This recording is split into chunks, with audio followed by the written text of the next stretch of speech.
Bonjour, bonjour, bonjour à tous et bienvenue encore aujourd'hui sur Glorious TV, notre plateforme pour le bonheur divin dans nos familles. Alors, je reviens aujourd'hui vers vous pour une émission qui me tenait vraiment, vraiment à cœur. Je voulais pas finir l'année sans essayer de voir avec vous pourquoi je tenais à ce qu'on en parle, qu'on revienne sur cette émission qui est tout simplement la grève des enseignants au Canada. C'est une situation inédite que nous avons vécue au Canada récemment. Je pense que depuis 2 jours, ils ont réussi les négociations ont l'air d'avoir abouti, mais je vous assure, ce n'était pas une partie de plaisir de savoir que ce métier si noble, ces enseignants si engagés à communiquer le savoir aux élèves, à ces chers élèves, se soient vus obligés de descendre dans les rues pour faire des revendications. Et quelles revendications? J'ai donc préparé pour vous quelques extraits que je tiens à ce que nous écoutons tous ensemble. Notre émission ne sera pas longue parce que elle était juste intitulée La grève des enseignants au Canada.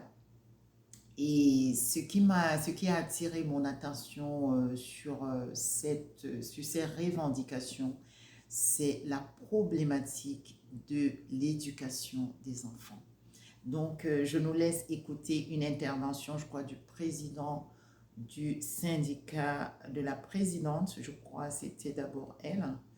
Bref. Le fait que la situation n'est pas à l'avantage du réseau public en ce moment. Mais rappelons aussi qu'il y a plusieurs écoles du privé en ce moment qui sont aussi en train d'exercer des moyens de pression. Certaines écoles ont même débrayé avant les écoles publiques. Ça témoigne, je pense, du niveau de difficulté qu'on vit au quotidien. La classe d'aujourd'hui, la société d'aujourd'hui n'est pas la société d'il y a 20 ans. Les rapports sociaux sont différents, particulièrement dans le monde post-pandémique qu'on vit actuellement.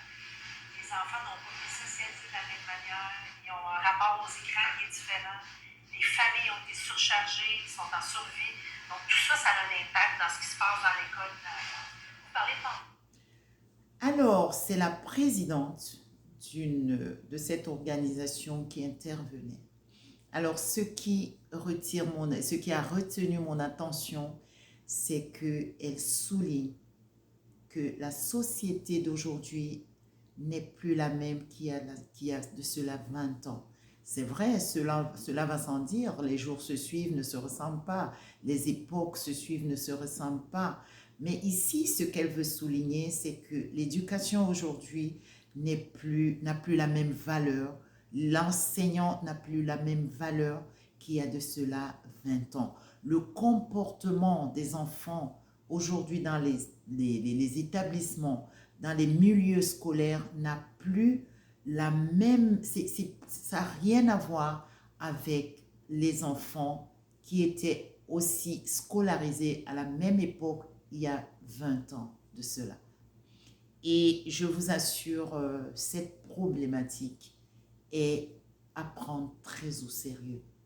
D'où notre préoccupation sur l'éducation des enfants. Comment éduquer nos enfants? Quelles sont les valeurs que nous devons inculquer à nos enfants depuis la cellule familiale avant de les envoyer auprès des milieux scolaires, aux côtés des enseignants pour la continuité. Et d'ailleurs, ce n'est pas une continuité, c'est une complémentarité. Parce qu'aujourd'hui, avec le modernisme, nous sommes au 3e millénaire. Les choses ne peuvent plus être comme avant, ça c'est clair. Mais nous allons voir par la suite à la deuxième intervention qu'il y a vraiment un souci entre parents et enseignants. Donc, nous allons écouter la deuxième partie de cette intervention au sujet de la grève des enseignants. très complexe. Ça ne va pas, je pense, faire obtenir les enseignants. Vraiment, c'est la question, c'est les conditions de travail. Ce qui réclament d'ailleurs, c'est d'être capable d'enseigner. On voit des enfants qui ont des troubles d'apprentissage, des enfants qui sont violents. C'est impossible. J'ai regardé des statistiques ici en Ontario, c'était l'année la plus violente jamais vue. Ici à Toronto, 323 étudiants qui ont été expulsés, des taux de violence dans tous les secteurs. Alors, qu'est-ce que la dame nous fait comprendre? Qu'aujourd'hui, les conditions de travail des enseignants est épouvantable. Ils ne peuvent plus exercer normalement leur métier. Et ceci pour la simple raison que les enfants sont devenus très violents. C'est étonnant parce que c'est un métier noble. Les enseignants, nous, on a appris à leur donner une telle valeur, on les a respectés à notre époque, mais l'enseignant, c'était comme un dieu. Mais aujourd'hui, l'enseignant ne peut plus faire correctement son travail, tout simplement, pas parce qu'il lui manque du matériel ni de la connaissance, mais parce que les conditions de travail, l'attitude des enfants, ils sont devenus violents. Vous avez suivi le taux de renvoi pour violence à Ontario. L'Ontario, c'est le côté anglophone du Canada, c'est-à-dire à Toronto, vers Toronto ou à Ontario. Ils ont dû renvoyer pour violence 323 étudiants, ce qui est inédit, c'est du jamais vu, elle le dit. Donc, vous voyez à quel point notre mission est d'autant plus urgente qu'il faille que les parents puissent vraiment adhérer. Nous avons le devoir de remettre nos tabliers pour donner du ton à notre chanson, c'est-à-dire pour donner à nos enfants une éducation qui permettra que la société de demain puisse en profiter. Parce que chaque enfant qu'on enseigne est un homme qu'on gagne. Si nous réussissons dans la cellule familiale à mettre en place ces valeurs dont on vous parle, cette discipline, cette communication, essayez d'être regardant et non complaisant, essayez d'écouter et de vérifier qu'est-ce que font nos enfants, qu'est-ce qu'ils fréquentent, où ils vont, quand. Si le parent fait sa part, vraiment, le résultat sera positif. Les enseignants vont juste prendre le relais et nous verrons que nos chers enfants vont recevoir l'éducation qu'il leur faut. Mais les parents aujourd'hui, on a l'impression qu'ils ont démissionné. Nous les comprenons. Il y a le quotidien qui est déjà assez éprouvant parce qu'il faut aller chercher de quoi nourrir la famille. Parfois, les deux parents travaillent, parfois, ils ont des boulots contraignants. Et puis, la dame a parlé de la période post-Covid. Le monde entier vient de vivre quelque chose d'inédit, où tout a été bloqué. Et aujourd'hui, nous ressentons les retombées avec l'inflation, tous les prix ont augmenté, mais les ménages n'arrivent plus à à joindre les deux bouts, mais les gens ne mangent plus à leur faim. Mais tout ça, ce n'est pas des choses que nous surprennent en tant qu'enfants de Dieu, en tant que chrétiens, en tant que ceux qui s'appuient sur les écrits bibliques, sur la parole. Mais beaucoup de familles aujourd'hui sont au dépourvu.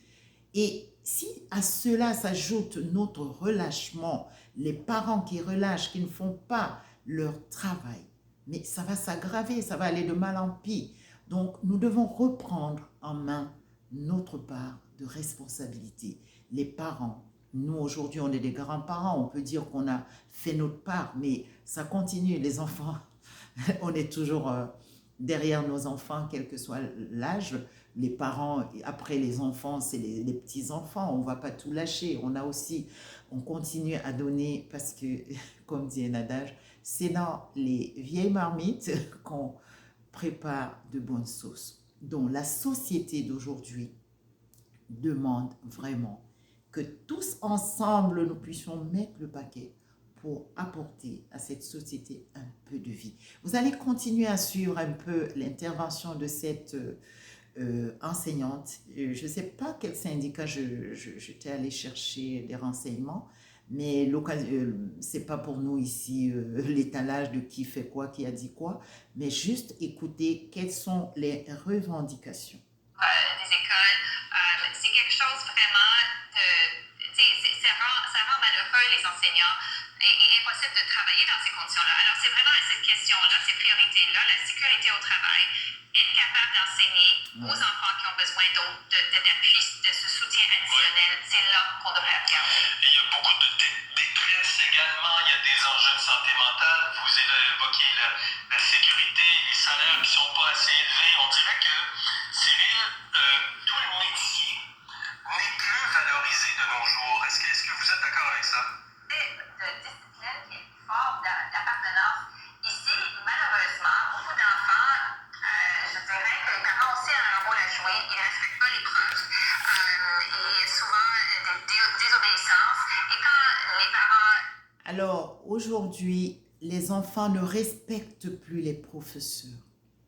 Et la problématique ici, c'est que le parent ne prend pas au sérieux les revendications des enseignants. C'est de ça qu'il est question ici. C'est de ça qu'elle parle. Et vous allez voir, quand les instituteurs, les professeurs se plaignent auprès des parents, je vous laisse écouter. Quand les profs se plaignent, les parents disent mon petit ange ne ferait jamais ça. Alors, il y a vraiment, je pense, un problème aussi avec ça, on doit s'adresser. Les parents font partie de la solution aussi. Est-ce que Alors, quand les profs se plaignent, eh bien, Madame Hugo, il ne tient pas en classe, il est insoumis, il est rebelle, il ne veut rien entendre. Le parent dit tout simplement au professeur, eh ben non, mon petit ange, il ne pourra jamais faire ça. Mon petit ange, il ne peut pas faire ça. C'est tout. Et aujourd'hui, malheureusement, c'est dans cette société que nous vivons, où chacun remet la faute à l'autre. L'enfer, c'est les autres. Moi, j'éduque bien mes enfants. Mon petit ange, vous avez entendu? Mon petit ange ne peut pas faire ça. C'est ce que le parent a répondu quand les profs se plaignent. Donc, les conditions de travail ne permettent pas aux professeurs de donner du savoir, de donner du savoir à ceux qui en ont besoin.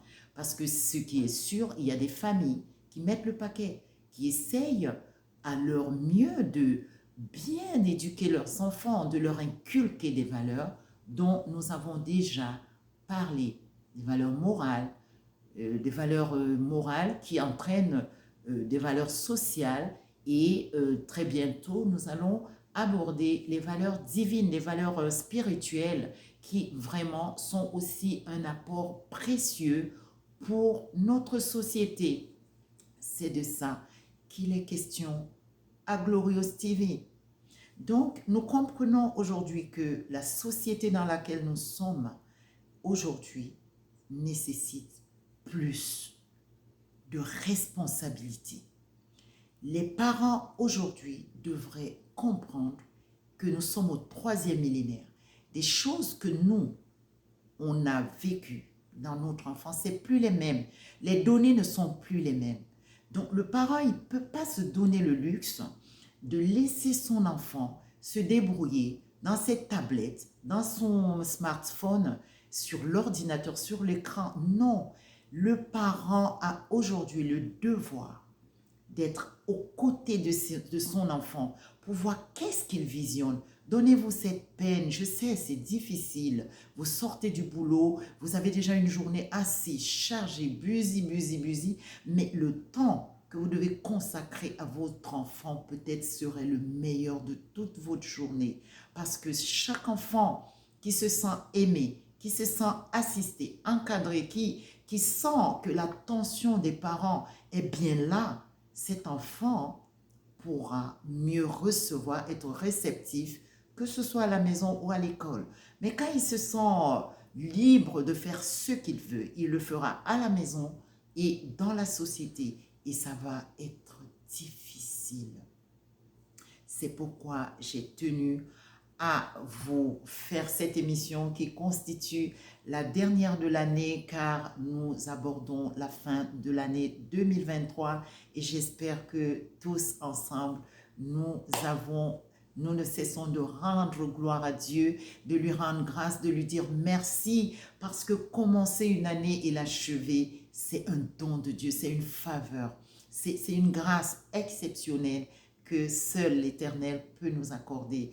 Il nous a fait tellement de bonnes choses cette année, chacun a fait son bilan, beaucoup sont dans la prière et vraiment nous rendons gloire à Dieu parce que nous ne pouvons rien sans l'Éternel et c'est lui qui tient tout pour nous permettre d'atteindre un temps comme celui-ci. Merci encore à tous ceux qui continuent à nous soutenir dans cette mission. Et je voulais que si j'ai un tout petit peu de temps, je puisse aussi parler de ce que c'est qu'un bon parent. Rapidement, nous allons voir rapidement qu'est-ce que c'est qu'un bon parent. Un bon parent j'ai dégagé 2 qualités, sa personnalité et son tempérament. Alors, être un bon parent, c'est tout simplement savoir se remettre en question. On apprend tous les jours, on connaît en partie, on ne peut pas tout savoir. Et être un bon parent, c'est savoir se remettre en question, remettre notre comportement, notre caractère, notre attitude et nos interventions dans le quotidien de la famille en question. Se poser de bonnes questions, se rassurer que la famille est à l'aise à nos côtés. C'est ça être un bon parent. C'est de s'adapter aux nouvelles situations. Beaucoup de parents n'ont pas vécu le temps du smartphone, mais aujourd'hui, ils doivent s'adapter et comment canaliser les enfants. Il y a du bien et du mauvais là-dedans. La parole de Dieu déclare, je mets devant toi le bien et le mal, la vie et la mort. Choisis la vie, choisis le bien. Donc, chaque parent, un bon parent, c'est s'adapter. Un bon parent, c'est aller chercher la bonne information. Elle sait aller chercher en demandant conseil. Un bon parent demande conseil à ses parents, à lui. Parce que s'il est parent, c'est qu'il vient de quelque part. Heureux ceux qui ont encore leurs parents. Ils peuvent leur demander des choses et ils seront. Vous savez, un conseil sollicité est le bienvenu. Parfois, les anciens, les parents sont un peu paumés parce qu'ils voient les enfants se débrouiller, mais ils ne veulent pas leur demander de conseil. Or, un conseil qu'on ne t'a pas demandé, il sera mal vécu, il sera même presque pas reçu. Donc, être un bon parent, c'est savoir s'adapter aux nouvelles situations en allant chercher la bonne information, en demandant conseil à nos parents, à nos amis qui ont réussi dans le domaine. C'est juste ça. Dans la vie, on est en complémentarité. On ne peut pas tout savoir. Celui qui pense qu'il sait tout, c'est tout simplement de l'orgueil. C'est pas possible parce qu'on apprend tous les jours. Et le bon parent fait tout ce qu'il peut pour être simplement meilleur la prochaine fois. Cette fois-ci, j'ai pas pu et je pense que je vais m'améliorer. Très souvent, même les jeunes mariés, les jeunes couples, le premier enfant subit parce que c'est l'apprentissage de la vie des parents. Les parents apprennent à élever un enfant, à l'éduquer. C'est souvent difficile et parfois les aînés subissent tellement. Je pense que beaucoup d'aînés peuvent rendre témoignage de ce que je dis parce qu'ils étaient comme des modèles, ils étaient comme comment on appelle ça, c'est sur eux que les parents ont appris, c'était leur cobaye en fait, voilà, c'est le mot que je cherchais, c'était le cobaye des jeunes parents et petit à petit, avec l'arrivée de un, de deux, du deuxième et tout, ils ont appris par les conseils, par les erreurs, à s'améliorer la prochaine fois. C'est pourquoi apprendre, nous définissons apprendre comme tout simplement acquérir par l'étude, par la pratique, par l'expérience, une connaissance, un savoir-faire, quelque chose d'utile pour nous et pour les autres. C'est ça, être un bon parent. Avoir une personnalité humble qui sait aller chercher, qui pose des bonnes questions et un tempérament bénissant, paisible, qui permet à la famille d'être à l'aise à ses côtés. Parce qu'il y a des familles où quand le père entre, les enfants commencent à chercher où se cacher. Il ne devrait pas en être ainsi. Donc, je vais donc m'arrêter ici. J'espère que nous avons tous compris le bien fondé de notre mission à Glorious TV, les familles, la jeunesse et le vivre ensemble. Vous avez compris que les plaintes de ces grévistes sont bienvenues parce que les parents doivent reprendre leur responsabilité pour faciliter la tâche aux enseignants. Ils ne peuvent pas jouer le rôle des parents et les parents ne peuvent pas les abandonner. Ils ne pourront pas faire correctement leur travail. Merci de nous avoir suivis encore aujourd'hui sur Glorious TV et je vous dis à très bientôt, certainement pour pouvoir ensemble échanger les vœux de la nouvelle année. Encore une fois, pour tous ceux qui sont en retraite, parce que c'est le moment d'aller sur la montagne au pied de notre Seigneur pour dire que veux-tu que je fasse? Déjà lui rendre gloire, lui dire merci. Donc, ne vous étonnez pas que vous voyez quelques joues enfoncées et quelques traits parce que c'est un moment très précieux pour la communauté chrétienne, pour les élus du Seigneur, pour les serviteurs et les servantes de Dieu. C'est un moment de retraite et de beaucoup de choses pour renouveler notre engagement, notre consécration et avoir des ressources pour pouvoir mieux aborder la suite. Alors, merci. Likez, continuez à vous abonner. Nous aurons de nouvelles rubriques sur cette chaîne, l'exhortation, un temps de louange, de cantique. La parole de Dieu nous dit, je vais vous lire cela, dans le livre de Colossiens 3,16, que la parole de Dieu habite parmi vous abondamment. Instruisez-vous et exhortez-vous les uns les autres en toute sagesse par des psaumes, des hymnes et par des cantiques spirituels, chantant à Dieu dans vos cœurs sous l'inspiration de la grâce. Donc nous aurons de nouvelles rubriques, les chants et des exhortations parce que ce que vous recevez, il faut le partager avec les autres. Nous avons tellement de bonnes choses que nous recevons de nos parents spirituels qu'il me viendra des jours où je vais tout simplement lire des bons conseils que nous recevons de nos parents. Parce que c'est de l'abondance du cœur que la bouche s'exprime. Et 1 Thessaloniciens 5, 11 nous dit aussi, c'est pourquoi exhortez-vous réciproquement et édifiez-vous les uns les autres comme en réalité vous le faites.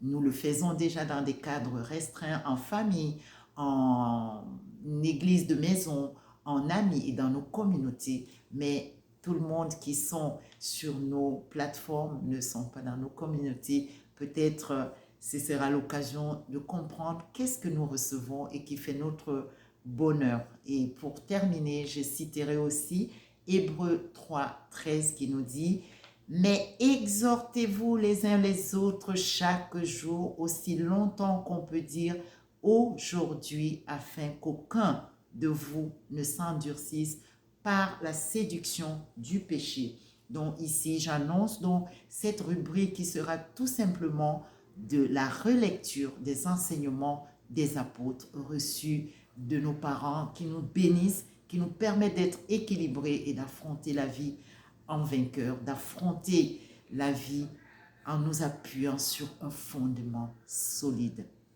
Eh bien, je vous laisse donc déguster ce passage. J'espère que vous mettrez vous appuierez pour arrêter et écouter très bien les revendications de nos chers enseignants du côté du Canada qui ont dû descendre pendant près d'un mois dans les rues, abandonnant les parents et leurs enfants pour qu'ils comprennent qu'ils ont leur part à donner pour que celle des enseignants soit bien accomplie.